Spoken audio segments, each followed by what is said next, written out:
नमस्कार मित्रांनो, माझे नाव मनोज मंडलिक. आपल्या यूट्यूब चॅनलमध्ये सर्वांचं स्वागत आहे. मागील शॉर्ट व्हिडिओमध्ये तुम्हाला मी सांगितलं होतं की तुम्हाला गावाविषयी माहिती देणार होतो. कारण आम्हाला जो या ठिकाणी जो गावासाठी जे व्यवस्थापन केलं आहे ते व्यवस्थापनाचा अतिशय छान असा आपल्याला रिझल्ट मिळाला आहे. तोच दाखवण्यासाठी आज खास तुम्हाला मी या ठिकाणी घेऊन आलो आहे. मागील व्हिडिओमध्ये तुम्हाला मी आश्वासन दिलं होतं ते आज मी तुम्हाला या ठिकाणी परिपूर्ण या ठिकाणी सांगतो. आणि आपण गावाच्या प्लॉटमध्येच आहे. हा बघा, हा आपला 1 एकरचा प्लॉट आहे. आता ही जी पद्धत केली आम्ही, अतिशय छान अशी वाफा पद्धत आहे. आता हा जो गहू आहे हा या ठिकाणी आम्ही ट्रॅक्टर सहाय्याने पेरला आहे. आता का पेरला आहे?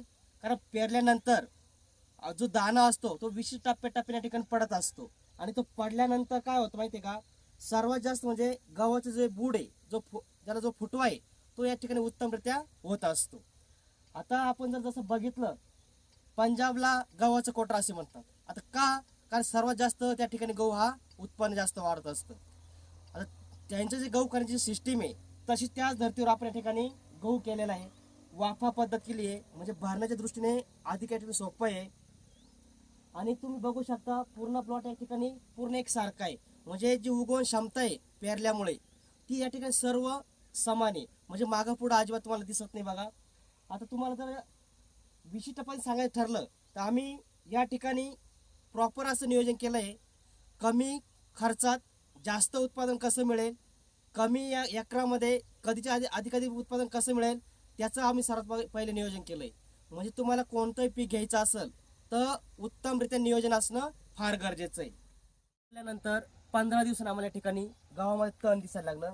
आणि तण दिसायला लागल्यामुळे आम्ही लगेच या ठिकाणी नियोजन केलं 240चं. 240 हे गावासाठी उत्तम असं तणनाशक आहे. बघा, पूर्णपणे या ठिकाणी रिझल्ट आला आहे. पूर्ण गवत आहे जे वाळून गेलंय. म्हणजे 240मुळे काय होतं, जे तणनाशक आहे ते परिपूर्ण गेल्यानंतर काही दिवसांनी आम्ही या ठिकाणी लगेच बघा जे खत आहे, रासायनिक खत 24-24 ते वापरलंय. आता 24-24च का वापरलंय? कारण 24-24मध्ये नायट्रोजनचं प्रमाण असतं आणि फॉस्फरसचं प्रमाण असतं. नायट्रोजन प्रमाण या ठिकाणी 24% आणि फॉस्फरसचं प्रमाण सुद्धा 24%. त्यामध्ये दोन्हीचं कंबाईन झाल्यामुळे या ठिकाणी गव्हाची वाढ होते. आता नायट्रोजन प्रमाण जास्त असल्यामुळे काय होतं, जो गव्हाची जी साईज आहे, जो काळोखीपणा आहे हा या ठिकाणी दिसून येतो आपल्याला.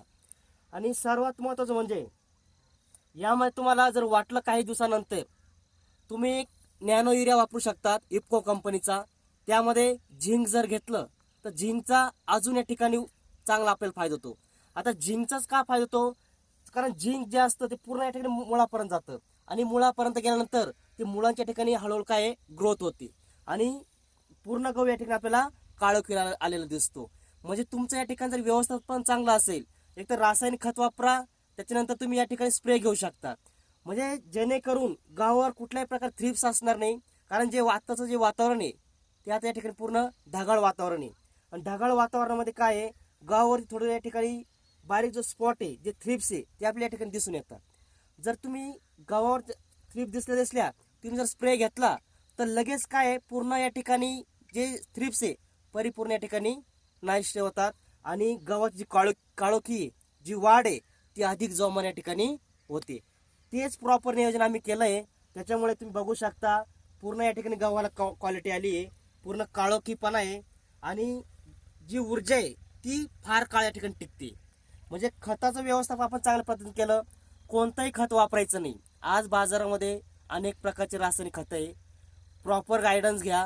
तुम्हाला माहिती नसेल तर कोणातरी विचारा, जेणेकरून तुम्हाला पश्चाताप करण्याची वेळ येणार नाही. तुम्ही आमचा जो प्लॉट आहे बघा 1 एकरचा, पूर्ण या ठिकाणी जी ग्रोथ झाली गावाची ती परफेक्ट झालेली आहे. म्हणजे आमच्या मनासारखं आम्हाला या ठिकाणी परिपूर्ण रिझल्ट आले. साधारणपणे 3रं पाणी झालंय. आता 3रं पाणी झाल्यानंतर जेव्हा 4थं पाणी तुम्ही देणार आहे तर पाणी दिल्यानंतर 1-2 दिवसामध्ये लगेच तुम्ही स्प्रे घ्यायचा आहे. मग तुमच्या खिशाला परवडेल असं तुम्ही स्प्रे घेऊ शकतात.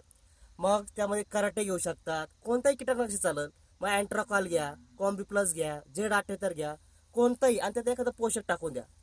आता सर्वात महत्त्वाचं म्हणजे तुम्ही जेव्हा स्प्रे घ्याल तो स्प्रे घेत असताना एक तर सकाळी स्प्रे मारायचा आहे किंवा संध्याकाळी 4 नंतर मारायचा आहे. दुपारी कधी स्प्रे मारू नये. का मारू नये? कारण उष्णता जास्त असल्यामुळे आपल्याला कुठल्याही प्रकारचा त्या औषधाचा रिझल्ट येत नाही, आपला खर्च वाया जातो. त्यासाठी काय आहे, सर्वात महत्त्वाचं एक तर सकाळी स्प्रे घ्या किंवा संध्याकाळी घ्या. आणि एक सर्वात महत्त्वाचं तुम्हाला मित्रांनो सांगू इच्छितो, तुम्ही या ठिकाणी जी आपली पावडर असते, अँट्रोकॉल असो, साप असो, कोणती पावडर घ्या, कॉम्बी प्लस असो, ती जी पावडर आहे आपल्याला जेव्हा स्प्रे करायचं आहे, ते स्प्रे करण्याच्या आधी 15 ते 20 मिनिटं अगोदर ती पावडर या ठिकाणी तुम्ही भिजत ठेवा. भिजल्यानंतर तुम्ही ती पावडर या ठिकाणी वापरा. तुम्हाला अधिक या ठिकाणी रिझल्ट येईल. बघा, शेतकरी बांधव काय करत असतात, कीटकनाशक असतं ते घेतलं, या ठिकाणी पावडर असते कोणती बुरशीनाशक ती टाकतात आणि ती बुरशीनाशक पावडर आहे ती परिपूर्ण या ठिकाणी पाण्याशी मिश्रण होत नाही, नसल्यामुळं आपल्याला हवा तसा रिझल्ट येत नाही. म्हणून तुम्हाला जर अजून चांगला रिझल्ट येण्यासाठी कोणतंही पीक घ्या, त्या पिकाला रिझल्ट येण्यासाठी तुम्ही सर्वात महत्त्वाचं ती पावडर 15-20 मिनिटं भिजत ठेवा. भिजल्यानंतर पूर्ण पाण्याशी एकरूप झाल्यानंतर तुम्ही स्प्रे घेऊ शकतात. मग तेव्हा तुम्ही बघा तुम्हाला कशा प्रकारचा रिझल्ट आलेला आहे. तीच मेथड आम्ही या ठिकाणी वापरली आहे. म्हणजे प्रत्येक स्टेप बाय स्टेपने जर विचार केला, तुम्ही प्रॉपरने जर नियोजन केलं, तर अशा पद्धतीने आम्हाला जो रिझल्ट आला आहे तो तुम्हाला या ठिकाणी निश्चित येईल. म्हणजे सांगायचं तात्पर्य एवढंच आहे शेतकरी बांधवांना, का कोणतंही औषध मारत असताना पूर्व कल्पना असली तरच त्या औषधाचा वापर करा, तरच तुम्हाला या ठिकाणी भरघोस उत्पन्न मिळू शकतं. कमी वेळेत जास्त, या ठिकाणी कमी खर्चात जास्त उत्पन्न तुम्हाला मिळू शकतं. आता आपला हा जो गहू आहे तो कुठेही या ठिकाणी पातळ झालेला नाही. बघा, पूर्ण जी मुळांची संख्या असेल, जो फोटो असेल तो अधिक पण या ठिकाणी ग्रोथ केलेला आहे. बघा, पूर्ण गहू आहे एक सारखा या ठिकाणी जो प्लॉट आहे आपल्याला दिसून आला आहे. का दिसतोय? तर याचं अगोदर या ठिकाणी गणित करणं फार गरजेचं आहे. कोणत्याही ठिकाणी जा, नियोजनाचा अभाव असेल तर तुम्हाला उत्पन्न मिळणार नाही. म्हणून या ठिकाणी तुम्हाला आजचा जो व्हिडिओ मी या ठिकाणी घेऊन आलो खास हेच यासाठी घेऊन आलो तो, का तुम्ही कोणत्या प्रकारे स्प्रे घ्या, कोणत्या प्रकारे या ठिकाणी खताचं व्यवस्थापन घ्या. तुम्हाला अजून 15 दिवसांनी बघा हा गहू पूर्णपणे या ठिकाणी परिपक्व झालेला दिसेल.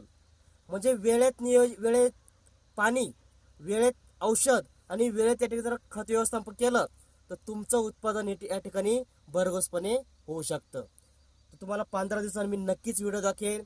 आताची जी क्वालिटी आहे हीच क्वालिटी तुम्हाला 15 दिवसांनी सुद्धा दिसेल, हीच काळोखी तुम्हाला 15 दिवसाने दिसेल. व्हिडिओ बघितल्याबद्दल सर्वांचे आभार. जे कोणी शेतकरी बांधव आपले नवीन असतील आपल्या चॅनलवरती, त्यांनी आपल्या चॅनल सबस्क्राईब करा, जेणेकरून शेतीशी निगडीत अजून नवनवीन व्हिडिओ तुम्हाला, नवनवीन माहिती तुम्हाला या ठिकाणी दिली जाईल. त्यामुळं सर्वांचे या ठिकाणी आभार. जय जवान, जय किसान.